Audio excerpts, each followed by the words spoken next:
здесь вроде производства нет, одни бюджетники, да? Производства очень мало. В силу того, что здесь очень много населения и соответствующий поступает НДФЛ, налог на доходы физических лиц. Но за счет налога на доходы физических лиц город может исполнять только свои полномочия, которые прописаны как у него муниципалитет. А вот вся инвестиционная составляющая, строительство дорог, строительство школ, строительство детских садов, социальных учреждений, учреждений здравоохранения и так далее, это, конечно же, идет все за счет республиканского бюджета и федерального бюджета. Тут город, к сожалению, инвестировать он сам самостоятельно не может. Есть понятие столичные функции. За то, что он исполняет столичные функции, это, если говорить простым человеческим языком, это определенная нагрузка на его дорожную инфраструктуру, транспортную инфраструктуру, социальную инфраструктуру и так далее. И за то, что у него такая нагрузка имеется, республиканский бюджет ему дает определенные государственные дотации. Раньше эта сумма начиналась от 120 миллионов рублей, потом доходила до 300 миллионов рублей. Благодаря принятию этого закона и благодаря указу главы республики о комплексном развитии города Иркутска, сейчас на столичные функции мы увеличили практически 2,5 раза.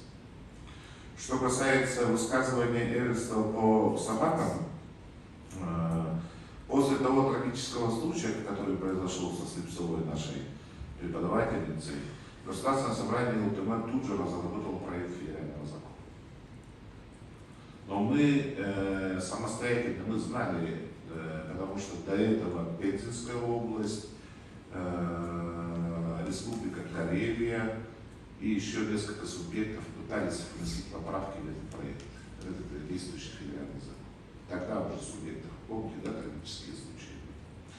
И мы, зная этот печальный опыт, сделали что? Обратились в парламентскую ассоциацию Дальнего Востока и Забайкалья, кстати, который недавно прошел буквально у нас в Республике Саха-Якутия. Парламентская ассоциация Дальнего Востока и Забайкалья, к сожалению, в тот момент нас не поддержала. Мы от имени всего Дальнего Востока и Забайкалья 11 субъектов Российской Федерации хотели внести данный проект федерального закона. Не как отдельный госсобрание от Республики Саха-Якутия, от имени парламентской ассоциации. Парламентская ассоциация, тогда совещания проходили в ВКС, может быть, это наложило отпечаток, там харизмы моей не хватило, но тем не менее я своих коллег не до конца убедил. И они перевесом в один голос не поддержали наши инициативы. Тогда мы пошли другим путем. Мы обратились через Галину Никитину Данчикову, депутата Государственной Думы, и чтобы она собрала группу депутатов именно единороссов, которые составляют парламентское большинство в Государственной Думе, чтобы они внесли соответствующую инициативу от имени единороссов по. Если там у нас инициатива, говоря простым языком, это чтобы дать полномочия субъектам Российской Федерации по регулированию численности. Как только слово возникает регулирование численности, хотим мы этого или не хотим, это что? Как регулировать можно численность?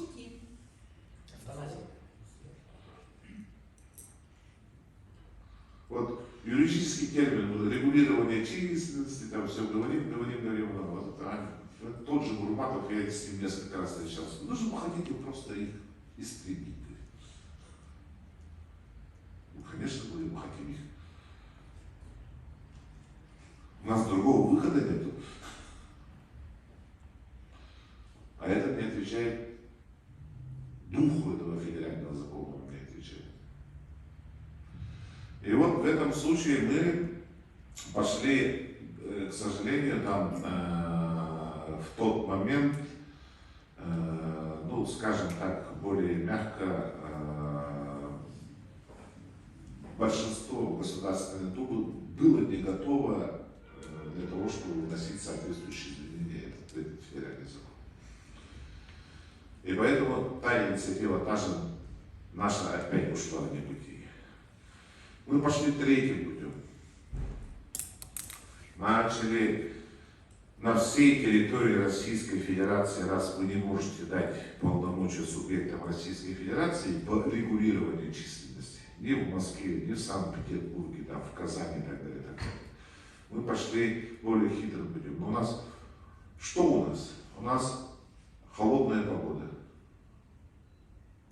зима, очень низкие температуры, животные должны кушать.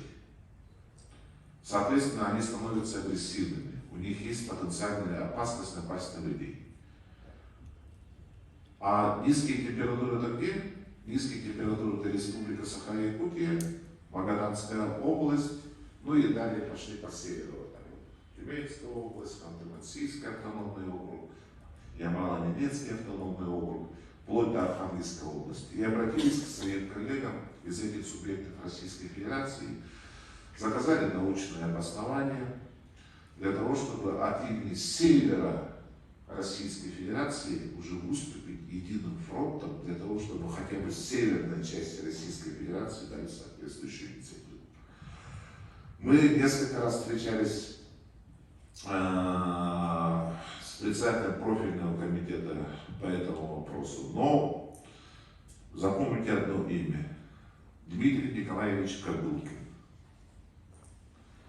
председатель постоянного комитета Государственной Думы. Он взял на себя всю ответственность после неоднократных обращений субъектов Российской Федерации. И в апреле в конце марта этого года мне позвонил, говорит: Алексей Ильич, говорит, слушай, говорит, если я инициирую данный проект закона, ты меня поддержишь, говорит, двумя руками. Соответствующий отзыв направляй. И он оказался не один. Это Дмитрий Николаевич Кобылкин взял на себя ответственность, председатель постоянного комитета, пойти против этого лобби в Государственной Думе во главе с Бурматовым, для того, чтобы не дать полномочия субъектам Российской Федерации, чтобы они самостоятельно устанавливали правила по регулированию численности безнадзорных животных. К этому проекту присоединились группа депутатов, единороссы, из новых людей, в том числе наша Салтана Владимировна туда присоединилась. И их количество насчиталось, по моим данным последним, 79 человек. 79 человек и 56 субъектов Российской Федерации, в том числе Республика Саха-Якутия. Благодаря этому закон принят в первом чтении, но до сих пор там борьба идет жесточайшая. Бурматов меня буквально в коридоре встретил и сказал: мы вам просто так не сдадимся. Этот проект не будет принят. Но у меня есть очень большая надежда, что после такого ажиотажа и после таких трагических случаев по всей Российской Федерации, что мы все-таки его пролоббируем и до конца доведем. Так что Михаил Ильич немного не прав в этом вопросе. Спасибо. Спасибо, Алексей Ильич. Коллеги, я предлагаю